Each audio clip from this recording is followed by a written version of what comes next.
앵커 브리핑, 오늘은 공정한 게임의 룰에 대해 얘기해볼까 합니다. 대표이사 등 회사 내 핵심 요직이 아니면 알 수 없는 정보, 회사 미공개 정보를 이용한 주식 매매 얘기입니다. 크게 생각하라, 국내 학습지 시장을 선도하고 있는 웅진 싱크빅 얘기입니다. 윤석금 웅진그룹 회장의 차남인 윤세봄 웅진 싱크빅 대표이사가 지난 2016년 1월 자신과 아들 명의 증권 계좌로 웅진 싱크빅 주식 18만 1,560주, 당시 거래가로 20억 2천만 원 정도의 주식을 매입했다고 합니다. 윤세봄 대표는 79년생이니까 주식 매수 당시 나이는 37살, 윤 대표의 아들 나이는 정확히 알려지지 않았지만 초등학교를 갔을까 말까한 나이 아니었을까 짐작합니다. 있는 자산으로 본인이든 아들에게든 주식을 사주는 거야 세금만 제대로 내면 문제 삼을 게 못 되지만, 문제는 윤세봄 대표가 회사 미공개 정보를 이용해 주식을 샀다는 겁니다.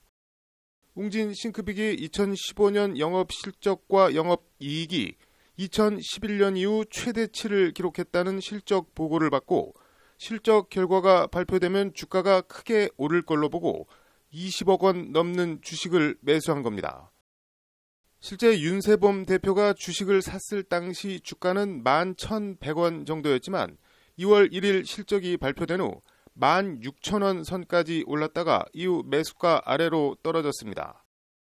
검찰은 그러나 미공개 정보를 이용해 주식을 거래한 자체만으로 위법하다며 자본시장과 금융투자업에 관한 법률 위반 혐의로 윤세봄 대표를 재판에 넘겼습니다. 윤세봄 대표는 재판에서 경영권 방어 차원에서 보유 목적으로 주식을 구매한 것이고 이득을 본 것이 없다고 주장했습니다. 1, 2심 재판부는 이에 대해 미공개 중요 정보를 이용해 주식을 거래한 점엔 변화가 없다며 윤세봄 대표에게 징역 1년에 집행유예 2년을 선고했습니다.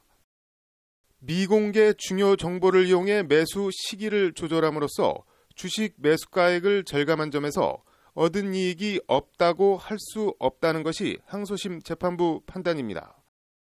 즉, 결과적, 장기적으로 주가가 떨어지긴 했지만 당시를 기준으로 실적 발표 전에 주식을 매입해 경영권 방어에 필요한 주식을 싼 값에 매입했다는 겁니다. 재판부는 그러면서 시장의 투명성, 건전성을 저해하여 일반 투자자들에게 예상치 못한 손해를 입게 할 뿐만 아니라 시장과 기업에 대한 불신을 야기했다고 윤세봄 대표를 질타했습니다. 재판부는 다만 취득한 수익의 규모와 다른 범행 전력이 없는 점, 잘못을 시인한 점 등을 참작했다고 집행유예 선고 양형 사유를 밝혔습니다. 대법원 일부는 원심 판결이 옳다며 원심 판결을 그대로 확정했다고 오늘 밝혔습니다. 취득한 수익의 규모 20억 정도 하는 비공개 정보 이용 주식 매수는 실형을 살릴 만한 규모가 아니라는 건데, 금수저, 흙수저라는 단어로 상징되는 기울어진 운동장, 공정성, 사다리 걷어차기 논란. 꼭 웅진 싱크빅 윤세봄 대표를 콕 집어서 하는 얘기는 아닙니다. 모든 사람들의 출발선이 같을 수는 없지만 그럴 수 없음도 감안합니다. 그럼에도 숱한 장삼 이사, 흙수저들을 허탈하게 하는 불공정한 게임의 룰은 사라졌으면, 엄하게 단죄해 규칙을 위반할 엄두를 못 내게 했으면 하는 바람입니다. 앵커 브리핑이었습니다.